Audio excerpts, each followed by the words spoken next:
Today we're going to talk about this crazy thing I taught you guys, horse to fly and fly to horse. So it's a little bit confusing at first, but once you understand it, it's going to really help you guys convert measurements in such a simple, easy way. So when you think about animals, we think that horses are bigger than flies. That's something we already know.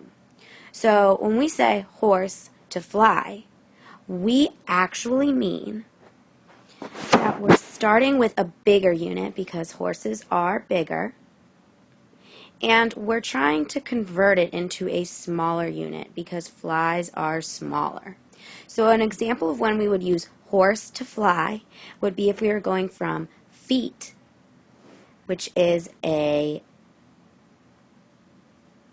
somewhat large unit, to inches, which is going to be smaller than feet. So feet is the big one, the horse, and then inches is the smaller one we're trying to change it into, and so it's the fly.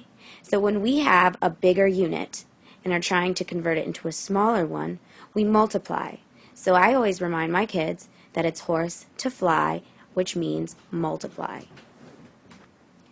So for fly to horse, it's the same idea. The fly is the smaller unit, and the horse is the bigger unit. So when we say fly to horse means divide of course, we're actually saying we are starting with the smaller unit and trying to convert it to a bigger unit. So since the fly is the smaller one, we're starting with the fly and we're going to the horse. So we're starting small and trying to convert to a bigger unit. So we might use fly to horse when going from inches,